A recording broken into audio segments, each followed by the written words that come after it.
ये जो राम की कहानी है, लाइफ में जितनी भी चीजें एक्सपेक्ट किया जाता है वैल्यूज के रूप में, मोरालिटी के रूप में, वर्च्यूज के रूप में, वो व्यक्ति उसको लाइफ में जीता है और विदाउट कंप्लेनिंग और ब्लेमिंग और खुशी खुशी जीता है। तो वो किसी भी एंगल से हो, बेटे के रूप में, पति के रूप में, फ्रेंड के रूप में, भाई के रूप में, एनिमी के रूप में, किसी भी रूप में उन्होंने अपने लाइफ में कभी कोई ऐसी चीज नहीं की जो एक प्रेस्क्राइब्ड एथिकल जो लाइफस्टाइल है उससे अलग हो। अरे आसान नहीं है। और हम लोग तो आजकल बड़ी आसानी से बोल भी देते हैं, इवन बच्चों को भी बचपन में सिखाने लग गए हैं कि भाई ठीक है सच बोलना चाहिए, पर ये इट्स नॉट प्रैक्टिकल है ना, बी ऑनेस्ट, थोड़ा झूठ मूठ चलता है। तो हम इतने ज्यादा कंप्रोमाइज्ड हो चुके हैं, हम सिंपल सच बोलने में भी कोई ना कोई बहाना ढूंढ लेते हैं झूठ बोलने के लिए, कि भाई उसकी मन रखने के लिए झूठ बोल लिया।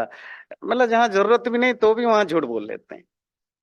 पर राम ने वो सारी मुश्किलें उठाई जो जिसको वो आसानी से टाल सकते थे, छुपा सकते थे, किसी को पता भी नहीं चलता, उसके बावजूद भी तो उन्होंने लाइफ में कभी कंप्रोमाइज नहीं किया। इसीलिए उनकी जो शत्रु हैं, जो एनिमी है, वो भी राम की तारीफ करते से नहीं चुकते थे। इवन जिस लाइन को मैं कोट कर रहा हूं, रामो विग्रहवान धर्म साधु सत्य पराक्रम, ये मारीच राक्षस है जो रावण का ही मित्र दोस्त है, जिसको राम ने मारा। पर ये मारीच की स्टेटमेंट है कि क्या ये जो राम है ना, वो रावण को समझाते हैं वो एक आम इंसान नहीं है, पर वो जस्ट एक एम्बॉडीमेंट ऑफ धर्म है। अगर तुम्हें जानना है ना धर्म क्या है, वैल्यूज क्या होते हैं, मेरिट्स क्या होते हैं, एथिक्स क्या होते हैं, मोरालिटीज क्या होता है, तुम्हें किसी बुक पढ़ने की जरूरत नहीं, शास्त्र पढ़ने की जरूरत नहीं, हजारों प्रवचन सुनने की जरूरत नहीं, बस राम की लाइफ को पढ़ लो। मानो राम धर्म की एक पर्सोनिफाइड फॉर्म है।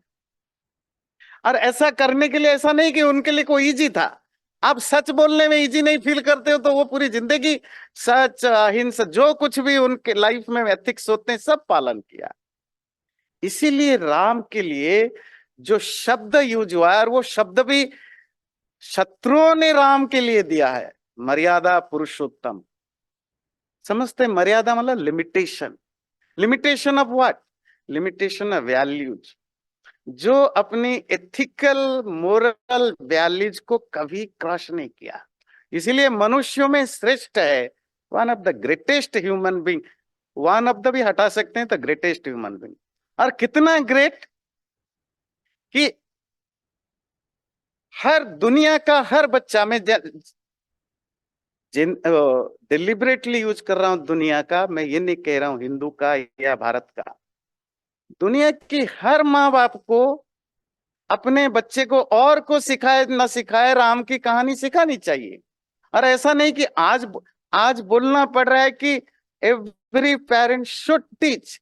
पर अगर आप 500 1000 साल पहले देखते, दुनिया के आधी से ज्यादा पॉपुलेशन, इस दुनिया के आधी से ज्यादा ज्योग्राफिकल जो बैकग्राउंड है, उसमें राम की कहानियां सुनाई जाती रही है।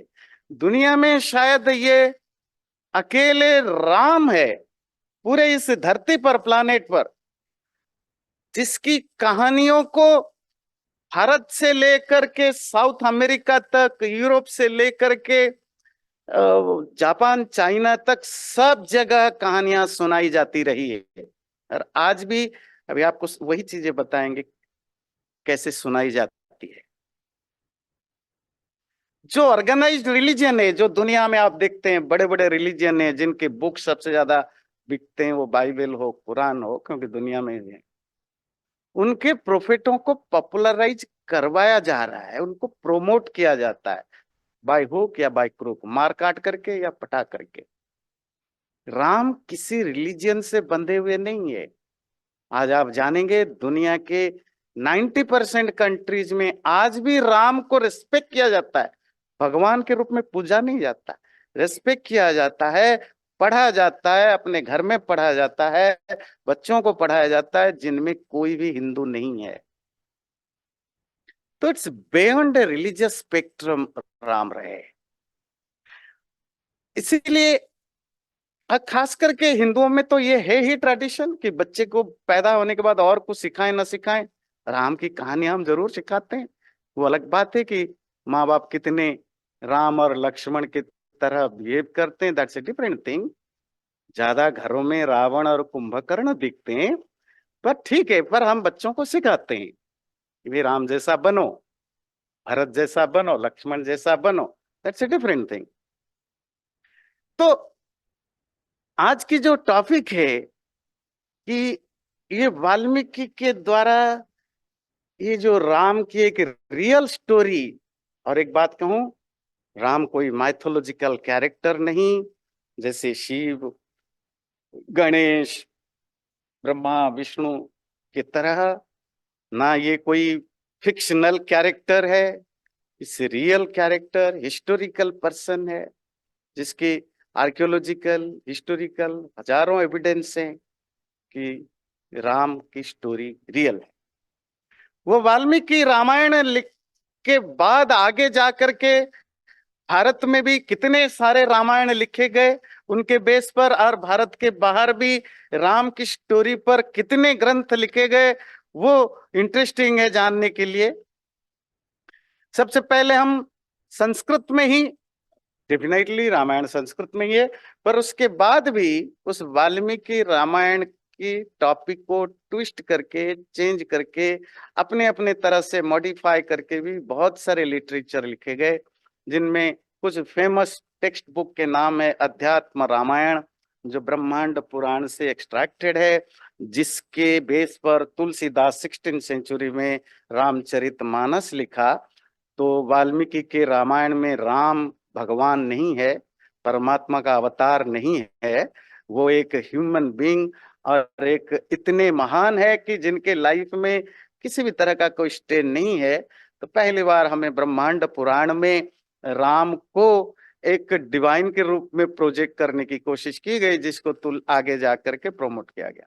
इसी तरह वशिष्ठ रामायण, जिसको आगे योग वशिष्ठ कहते हैं, आनंद रामायण जो 15th सेंचुरी में लिखी गई, अगस्त्य रामायण, अद्भुत रामायण, और महाभारत का भी एक पार्ट जो वन पर्व में आता है, उसमें भी रामोपाख्यान पर्व, जिसमें राम की स्टोरी दोबारा थोड़ी सी मॉडिफाई फॉर्म में सुनाया जाता है।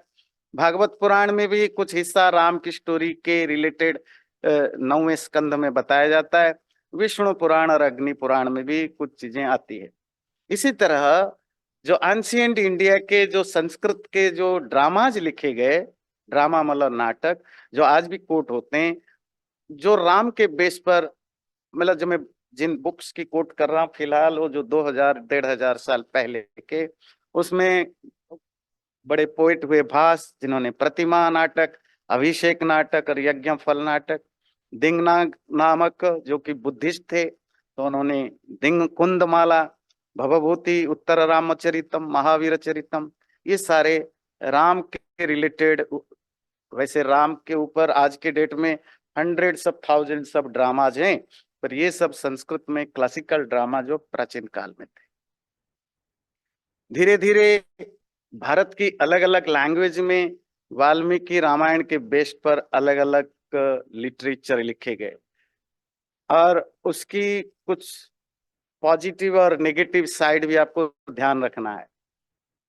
देखिए, रिलीजन बहुत स्लिपरी रास्ता है, उसमें इमोशन बहुत रहता है, और इमोशन भी जरूरी है, क्योंकि इमोशन से ही हम थोड़े सॉफ्ट बनते हैं। पर इतने ज्यादा इमोशनल, जब ज्यादा इमोशनल हो जाते हैं फिर ब्लाइंड होते हैं, स्लिपरी जगह पर फिर आप गिरते हैं। जैसे आजकल राम के चारों तरफ माहौल है, ठीक है, एंजॉय करिए, पर इस बहाने जो फैक्ट है, जो रियलिटी है, उसको भी कंप्रोमाइज नहीं करना, क्योंकि सोशल मीडिया में जितने तरह के राम के बारे में आप देखते हैं, हो सकता है उनमें 60-70% फॉल्स है, झूठ है। पर आप उस इमोशन में बह करके हर किसी को सच मत मान बैठिए। और अभी तक जो राम के बारे में जितनी बातें हमारे तक बताई गई उनमें बहुत सारी चीजें सच नहीं है, मतलब रियली वाल्मीकि रामायण में नहीं है, जिसकी चर्चा हम आगे आगे करते रहेंगे। और ये सब चीजें हमारे तक जो पहुंचा वो वाल्मीकि रामायण के कारण नहीं, वाल्मीकि रामायण को थोड़ी सी मॉडिफाई करके अलग अलग जो लैंग्वेज में लिटरेचर लिखे गए उसी के थ्रू ही हम राम से परिचित हैं। सबसे पहले 12th सेंचुरी में तमिल में रामावतारम जो बहुत, और कंब रामायणम भी 12th सेंचुरी में आया, जो आज भी हर तमिल अगर राम को जानता है वो कंब रामायण के थ्रू जानता है। जैसे कोई भी नॉर्थ इंडियन वो जो राम को जानता है वो तुलसी रामायण के थ्रू जानता है, रामचरितमानस। 14th सेंचुरी में जो रंगनाथ रामायण आजकल आप देख रहे होंगे, मोदी जी साउथ इंडिया में हर जगह जा करके मंदिर में वो कर रहे हैं और एक रामायण सुन रहे हैं, वो रामायण उनकी भाषा की जो फेमस है, तो अभी रंगनाथ रामायण भी सुन रहे थे। तो आप आंध्रा तेलंगाना जाएंगे वहां रंगनाथ रामायण पढ़ा जाता है, की पॉपुलैरिटी है जो 14th सेंचुरी में लिखी गई। ये डेट बहुत क्रुशियल है, याद रखना कौन सा लिटरेचर कब लिखा गया। इसी तरह 12th सेंचुरी में कन्नड़ में कर्नाटक में रामचंद्र चरित पुराण और कुमुदेनु रामायण जो कि एक जैन वर्जन है, मतलब जैन वर्जन बिल्कुल अलग होता है जिसकी चर्चा हम करेंगे। इसी तरह 15th सेंचुरी में कन्नड़ तोरावा रामायण जो आज की कन्नड़ में बहुत पॉपुलर है, जिसको तोरवी नरहरि या कुमार वाल्मीकि के नाम से फेमस अथर ने लिखा। 16th सेंचुरी में मलयालम में रामायण लिखा गया। वाल्मीकि रामायण को थोड़ा सा मॉडिफाई करके, देखिए वाल्मीकि रामायण ही एक्चुअली रामायण है, बाकी तो सब उसके बेस पर लिखे गए काव्य हैं, पोइट्रीज हैं। तो जिसको कन्नास रामायणम कहते हैं। वैसे एक रामायण मलयालम में और भी है जिसकी चर्चा करेंगे, जो मुस्लिमों के लिए लिखा गया, तो इस्लाम जो मुस्लिम लोग है वो पढ़ते हैं। इसी तरह 16th सेंचुरी में केरला के ही अध्यात्म रामायणम किल्लीपट्टू मलयालम में लिखा गया। 14th सेंचुरी में आसाम का फेमस सप्तकांड रामायण या कथा रामायण। 15th सेंचुरी में जो आज की जो फेमस रामायण है कृतिवासी रामायण, जिसको कृतिवास ओझा जी ने लिखा 15th सेंचुरी में। उड़ीसा का उड़ीसा के लोग जिस रामायण से फैमिलियर होते हैं वो Vilanka Ramayan written by Sarala Das 15th century, और जगमोहन रामायण या Dandi Ramayan written by Balram Das 16th century. Marathi Bhavarth Ramayan bye Saint Eknath. और 16th सेंचुरी में जो नॉर्थ इंडिया में पॉपुलर हुआ और धीरे धीरे सब जगह फैल रहा है, वो अवधि में हिंदी की जो अवधि वर्जन में लिखा गया रामचरितमानस बाय गोस्वामी तुलसीदास। डेट याद रखिए 16th सेंचुरी, आज से सिर्फ 400-500 साल पहले की। और उसी के आगे जाकर के भारत में बहुत सारे राम के ऊपर कहानियां लिखी गई जो तुलसीदास की अवधि रामचरितमानस के बेस पर हुए। जैसे 17th सेंचुरी में गुजराती का जो रामायण है तुलसीकृत रामायण, वो गुजराती में है, वो तुलसीदास की रामायण का ही एक तरह के गुजराती वर्जन है। इसी तरह 19th सेंचुरी में कश्मीरी रामावतार चरित नामक रामायण लिखे गए। ये तो कुछ शॉर्ट इंडियन लैंग्वेज में जो रामायण लिखे गए, और ये सिर्फ रामायण तो हजारों लिखे गए, ये वो रामायण है जो उस लैंग्वेज को बोलता है वो जानता है, जो बंगाली है, तेलुगु है, तमिल है, मराठी है, गुजराती है, उनको पता है कि वो किस रामायण को इस रामायण से कनेक्ट करते हैं। जैसे कोई नॉर्थ इंडिया का व्यक्ति तुलसीदास के रामचरितमानस से कनेक्ट करता है। इसी तरह एक पर्शियन रामायण लिखा गया अकबर के समय, वैसे हुमायूं ने स्टार्ट की थी जो 15th सेंचुरी के आसपास। उर्दू में भी एक रामायण मिलता है पोथी रामायण जो 1776 में। अब आते हैं हमारे यहाँ बुद्धिज्म आया, हिंदू सनातन धर्म के अपोज करके, और बुद्धिस्ट लोगों ने भी एक रामायण लिखा जिसका नाम है दशरथ जातक।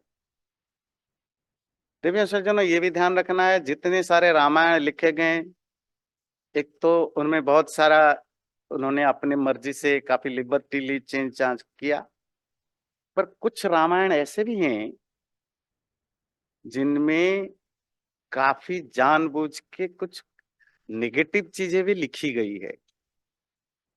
जैसे बुद्धिस्ट रामायण, ये दशरथ जातक बहुत पॉपुलर है। दुनिया के कम से कम 12-15 देशों में रामायण आज भी पढ़ी जाती है, दशरथ जातक।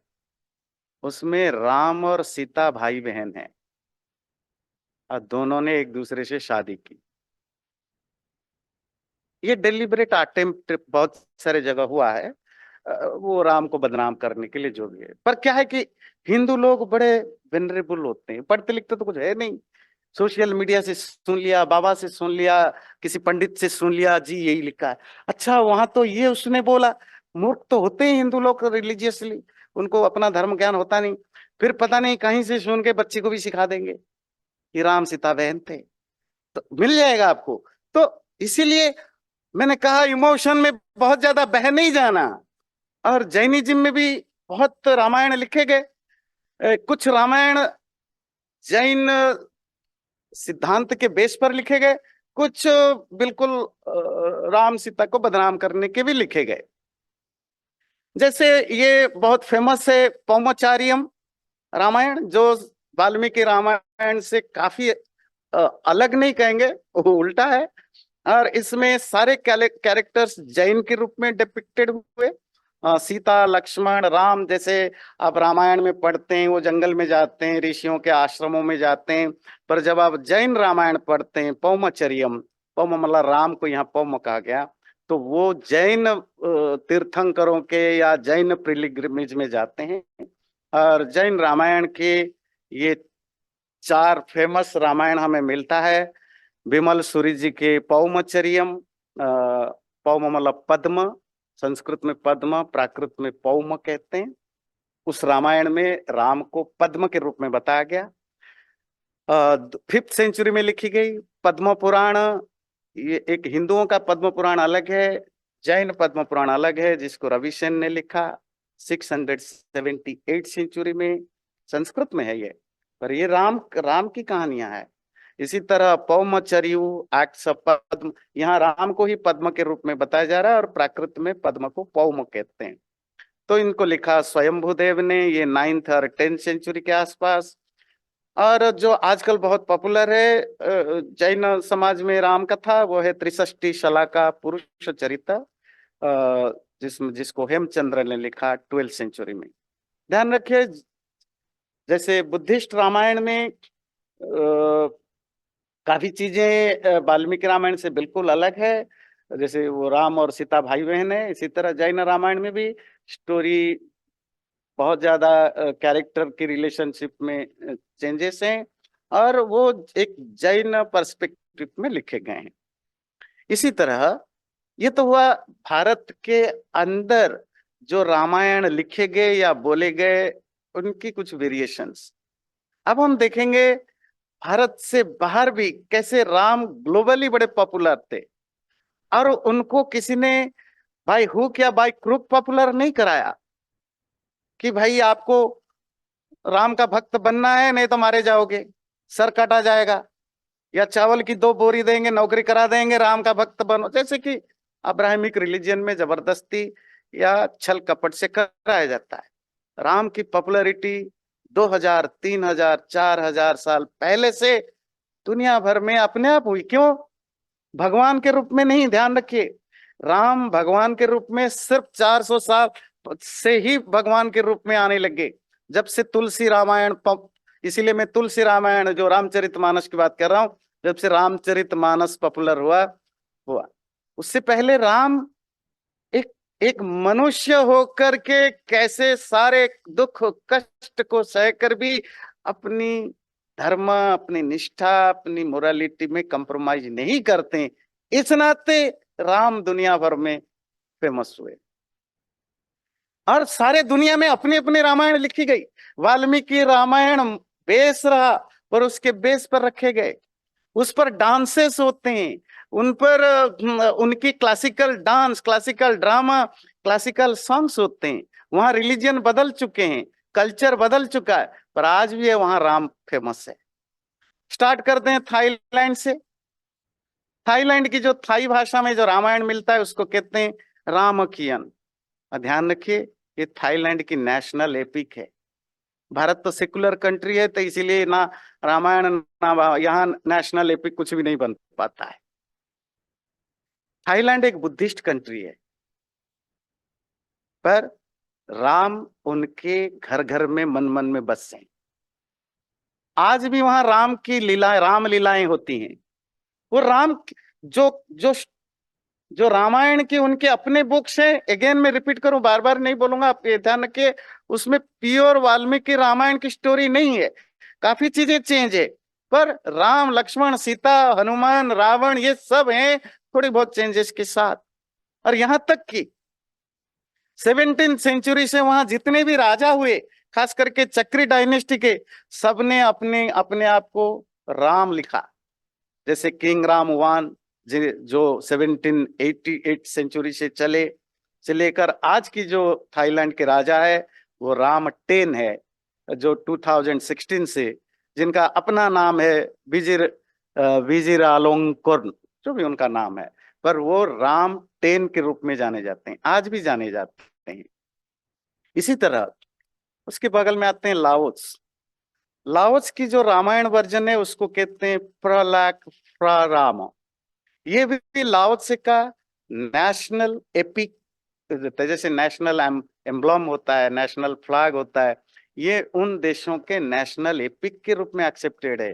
कहीं भी हिंदू धर्म नहीं है, ध्यान रखिए, कहीं इस्लाम है, कहीं बुद्धिज्म है, कहीं क्रिश्चियनिटी है।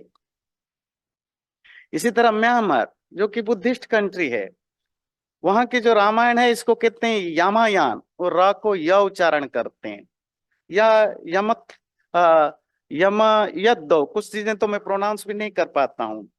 और इसमें राम को ही वो उनकी भाषा में यम कहते हैं, और सीता को थिदा कहते हैं, रावण को यावन कहते हैं। मेरे ख्याल से म्यांमारीज लैंग्वेज, बर्मीज लैंग्वेज में वो रा उच्चारण नहीं होता है, तो रा के जगह वो या बोलते हैं। और ये जो पिक्चर आप देख रहे हैं वो मैंने चूज किया है, जो उस देश में जो राम लीलाएं होती हैं, जिस तरह के वो कस्ट्यूम पहनते हैं, या जिस तरह राम की पिक्चर उनके अलग अलग जगह आर्कियोलॉजिकली मिलता है, वो पिक्चर मैंने उनके साथ दिया है। वो डिफरेंसेस आप देख सकते हैं। इसी तरह फिलीपींस, जो आज के डेट में क्रिश्चियन कंट्री है, पर आज भी वहां का रामायण को कहा जाता है महारादिया लावन। लावन मतलब रावण को लावन कहा जाता है। और वहां की जो फेमस डांस है सिंकल, आप गूगल करके भी देख सकते हैं, वो सिंकल डांस की जो जो बेस होता है, जो गाना, वो इसी महारादियो लावन रामायण की, जो जो कि फिलिपिनो लैंग्वेज की भाषा में लिखे गए रावण का रामायण की बेस पर होता है। मलेशिया एक मुस्लिम कंट्री है, और आजकल तो काफी ज्यादा वहाँ फंडामेंटलिस्ट भी बढ़ गए हैं। तो जो मलय, जो उनकी लैंग्वेज है, मलय लैंग्वेज है, तो मलय लैंग्वेज की जो रामायण है उसको कहते हैं हिकायत श्री रामा। और ऐसा नहीं कि वहां एक ही रामायण है, मलेशिया मलेशिया में या मलय लैंग्वेज में दर्जनों रामायण है। उनमें जो फेमस है ये है हिकायत श्री रामा, और भी बहुत सारे रामायण है। और वो सारे रामायण में, जैसे भारत में भी राइटरों ने काफी लिबर्टी ली, चेंज चांज किया, इसी तरह वहां भी काफी लिबर्टी लेकर के स्टोरी में चेंज किया। जैसे कुछ मोस्ट ऑफ मलय के जो रामायण में लक्ष्मण जो है वो ज्यादा सेंट्रल कैरेक्टर के रूप में दिखाए जाते हैं। राम, राम की पत्नी सीता, सीता को रावण ने हरा, बचाने के लिए गए, ये सब है, पर लक्ष्मण लीड रोल करता है, तो लक्ष्मण को हीरो के रूप में रखा गया, राम को साइड हीरो के रूप में। तो इस तरह भी बहुत सारे रामायण में देखने को मिलता है। ये मलेशियन डांस है, जो रामलीला की डांस है। इंडोनेशिया, दर्जनों रामायण मिलते हैं, उनमें जो फेमस है 3 रामायण, उनके तो हर आइलैंड की अपनी रामायण है इंडोनेशिया की। हर आइलैंड, आपको पता है इंडोनेशिया एक आइलैंड देश है, उसमें हजारों आइलैंड्स हैं छोटे बड़े होकर के। तो मोस्ट ऑफ आइलैंड की अपनी रामायण है, और इंडोनेशिया एक मुस्लिम कंट्री है। बाली, जो कि आज भी वहाँ ट्रेडिशनल हिंदू हैं थोड़े, तो बाली की जो रामायण है उसको कहते हैं राव कवच, जो जावा आइलैंड की है उसको कहते हैं काकाविन या योगेश्वर रामायण, और जो सुमात्रा की है उसको कहते हैं रामायण स्वर्णद्वीप। और इंडोनेशिया में तो आप वो इवन आप गूगल भी करेंगे, इंडोनेशिया की नेशनल एम्बलम गरुड़ है। उनकी जो एयरलाइन से वो गरुड़ा है। उनकी जो आर्मी है उसका नाम है भयंकरा। भयंकरा में संस्कृत वो भयंकरा नहीं बोलते, बोलते वयंकारा, है ना, वयंकारा मतलब भयंकर समझते हैं ना, स्केरी डेंजरियस। तो आप मोस्ट ऑफ जगह आपको वहाँ रामलीलाएं उनकी सीजन होती है, जिस सीजन में पूरे इंडोनेशिया में अलग अलग जगह रामलीला या रामायण पर ड्रामाज होते हैं, डांसेस होते हैं। अब तो काफी भारत में भी उनको बुलाया जाता है। इंडोनेशिया की रामलीला इतनी फेमस होती है, इंडिया वालों से भी ज्यादा फेमस इंडोनेशिया की रामलीलाएं होती हैं। सारे मुसलमान हैं, ध्यान रखिएगा। तो वो मानते हैं कि हम by religion we are Muslim, but culturally we belong to Ram. ये राम ही है और कोई कैरेक्टर नहीं। कृष्ण भी इतने पॉपुलर दुनिया में नहीं है, ये राम ही के पॉपुलर है, जो आपको समझना चाहिए। इसी तरह काम्बोडिया, जिसकी पुराना नाम है काम्पुचिया, और उनके रामायण का नाम है वो राम को स्पेल करते हैं रैमकर, है ना, रैमकर। तो ये उनकी जो वॉल में जो पिक्चर मिलता है प्राचीन काल की, हजारों साल पुराना जो पत्थरों में जो खोदी गई पिक्चर है, और ये उनकी डांस है, रामलीला के बेस पर डांस है। ये काम्बोडिया, जहां आप जाते हैं अंगरकोट जो मंदिर है। जापान में बहुत सारे रामायण मिलते हैं। उनमें से एक है होबुतुत्सु, एक है सांबो एकोतोबा, मैं हो सकता है नाम ठीक से प्रोनाउंस नहीं कर रहा हूं, और रामायणा और रामायणोसो, another adoption of epic.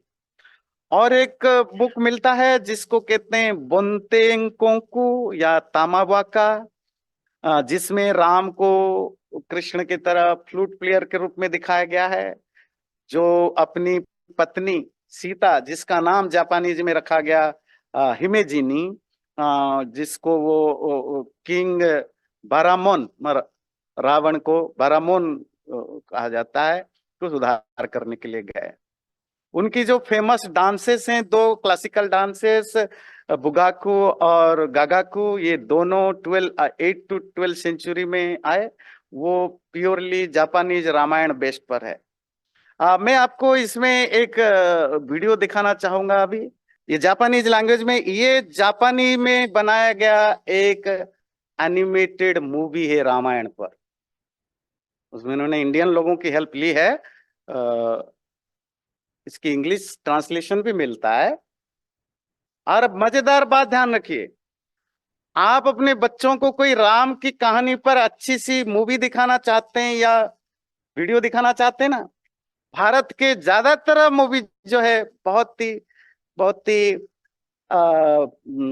Low level की, लो स्टैंडर्ड के होते हैं, और स्टोरी भी बहुत बहुत मैनिपुलेटेड होते हैं। अगर आपको रियल रामायण देखना है ना, बच्चों को दिखाना है, आप इस जापानी, जिसका नाम है Ramayan the legend of prince Rama, और आप गूगल कर सकते हैं, इंग्लिश में भी मिलता है। ये जापानी रामायण है। अभी 92 में ये बना। अभी आदि पुरुष आप गए थे देखने होंगे मूवी, है ना, जो राम के ऊपर है, बेकार है। उसका कोई कोई सेंस नहीं है, ज्यादा इमोशनल भर देते हैं, वहाँ फैक्ट कम है, रियलिटी कम है। तो हम लोग अभी इमोशन से ज्यादा ऊपर नहीं उठ पाते हैं। पर अगर आपको रियल राम कहानी सुननी है, तो आप जापान की ये वाली मूवी, जो जापानीज में बनी है, एनिमेटेड है, और उसके इंग्लिश वर्जन है, आप जरूर देखिए। चाइना में चाइना में हान जो कम्युनिटी है, उसमें आज के डेट में रामायण नहीं मिलता, पर जो रिसर्च स्कॉलर्स मानते हैं, प्राचीन काल में हान के भी, हान जो सबसे बड़ी कम्युनिटी है, जिसको आप एक्चुअल चाइनीज कहते हैं, उनके जो आर्कियोलॉजिकल एक्सकेविशन में काफी राम से रिलेटेड मैटर मिलता है। अब फिलहाल जो चाइना में दो तरह के रामायण मिलते हैं। एक तिब्बती लैंग्वेज में जो दुनहुआंग के नाम पर, एक यूनान में जो लंका सिफोर या ताइलू, जो कि ताइलू लैंग्वेज में लिखा गया है, तो हमें रामायण मिलते हैं। इसी तरह सिंगापुर में श्री मरियम्मन, नेपाल तो खैर भारत की पास ही है, हिंदू देश है। सीता भी नेपाल के जनकपुर की, जो आज नेपाल में है वो जनकपुर पार्ट तो है ही। पर उसके बाद भी जैसे भारत में भी 12th सेंचुरी के बाद काफी सारे लोक भाषा में रामायण लिखे गए, तो नेपाल में भी लिखा गया। श्रीलंका में भी जानकी हरण जो फेमस है। कुछ और इंटरेस्टिंग चीजें आपको बताएंगे। अभी एक आर्कियोलॉजिकल एक्सकेवेशन से इराक में ये आप देखेंगे, ये जो पत्थर का खुदी हुई है, 6000 ईयर ओल्ड कैर्विंग एक मिला, जिसमें एप्स जो वानरों का एक फॉर्म है, आप और मनुष्य उनके जिस तरह के रामायण में पोट्रे होता है उस तरह के एक सीन मिलता है, जो जिसके लिए शब्द हुआ है वारा the scene and Ram scene of लारसा। उस समय के वहां जो राजा थे 6000 ईयर्स पहले, जिन्होंने अपना नाम भी वारादसीन और रामसीन रखा था, उससे रिलेटेड। और एक इंटरेस्टिंग जो अभी अभी रिसेंटली आर्कियोलॉजिकल एक्सकेवेशन से मिला है, इटली में 7th BC का एक एक्सकेवेशन है, जिसमें रामायण की पिक्चर मिलता है, जिसमें एक दो पुरुष, एक पूंछ वाली जिसको हम हनुमान कहते हैं, और एक महिला के साथ जा रहे हैं, जिनके हाथ में बाव है, धनुबाण है और तीर है। तो ऐसा माना जाता है कि ये राम लक्ष्मण सीता के ही हैं। ध्यान रखिए, दुनिया में बहुत सारे देशों में पिछले 2000 साल में इतने ज्यादा कल्चरल क्या कहेंगे, कल्चरल वैनिश किया गया जानबूझ के। यूरोप के अपने कल्चर को ही, पैगन कल्चर को ही बर्बाद कर दिया गया, अरब के कर दिए गए। उसके बाद भी जो थोड़े बहुत बचते हैं हमें पता लगता है। मुझे जो सबसे ज्यादा इंटरेस्टिंग लगा, ये वाली इजिप्ट की जो रामायण राम का इन्फ्लुएंस है। तो जो आपको सब पढ़े लिखे हैं, आपको पता है वहाँ फेरोज होते हैं, वो प्री क्रिश्चियन एरा के होते हैं। तो रामासेस 1 2 3 ऐसे चलते हैं, और वो वहाँ के पावरफुल, सबसे ज्यादा पावरफुल राजा रहे। संस्कृत में प्रभु शब्द होता है, प्रभु राम भी आप बोलते हैं, प्रभु का मतलब होता है रूलर, मास्टर, लॉर्ड, इस तरह के यूज होता है। ये प्रभु का जो इजिप्टियन संस्कृत लैंग्वेज का भी एक इम्पोर्टेंट रोल है, और कभी बाद में करेंगे। जो लोग रेगुलर सत्संग में आते हैं वो तो सुनते रहते हैं कैसे संस्कृत का इन्फ्लुएंस दुनिया में कितने सारे देशों में रहा है। तो संस्कृत की प्रभु से फैरो और परा, इवन संस्कृत में परा का मतलब भी होता है सुप्रीम। तो सुप्रीम लॉर्ड, परमात्मा, परात्मा, परब्रह्म। इसी तरह जो सुप्रीम किंग है उसको परा या धीरे धीरे फैरो कहा जाता था, जो प्रभु से मिलता जुलता है। सुमेरियन टाइटल पर करस्पेंडिंग टू फैरो होता है, जो एग्जैक्टली जो हमारे यहाँ संस्कृत में पर मतलब सुप्रीम के अर्थ में यूज होता है। और वहीं से बना परमेशु, मतलब the great, the supreme king, इसी अर्थ में हुआ। जो रामसे से ये ओरिजिनली उसी परमेशु से आया। पर आगे जो हम जानना चाहेंगे कि वो जो रामासेस 1 है, हो सकता है मोस्ट ऑफ लोग आप जानते होंगे, और आपके बच्चे तो जरूर जानते होंगे, क्योंकि वो माइथोलॉजी की स्टोरियां बच्चे खूब पढ़ते रहते हैं। तो राम का जो जन्म माना जाता है वो चैत्र मास में, जो आप मार्च में सेलिब्रेट करेंगे रामनवमी, जो कि मेष संक्रांति, अभी हम मकर संक्रांति सेलिब्रेट किया, मेष संक्रांति में पड़ता है, जहां सूरज मेष राशि या आर्य जो जोडियक साइन है उसको क्रश करता है। रामेसेस की भी जन्म सिर्फ उसी दिन ही माना सेलिब्रेट किया जाता है। नाम भी देखिए रामेसेस, है ना, उसी दिन सेलिब्रेट। और उनकी पत्नी का नाम जो है वो सिट्रे है, SITR है अंग्रेजी में, जो भी मिश्र लैंग्वेज में जो होता होगा। तो वो काफी साउंड सीता से मिलता जुलता भी होता है। इसी तरह, और ये पिक्चर भी वहीं का पिक्चर है, ये जो पिक्चर आप देख रहे हैं ये भी इजिप्ट का ही पिक्चर है। आप देख पा रहे हैं 3 लोग बैठे हैं, बीच में एक लेडी है,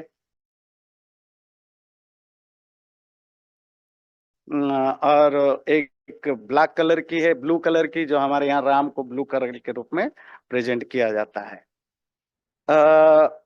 रामेसेस की जो शत्रु हैं, जो हिटिटेस हैं, हित्तूज हैं, वो लावर्ना कहलाते हैं। लावर्ना मिला पाते हैं, रावण, है ना, रावणा से फैमिलियर है। और वो जो लावराना है, जो रामासेस के एनिमी है, उसके भी 10 सर हैं, और ये पिक्चर में आता है ना।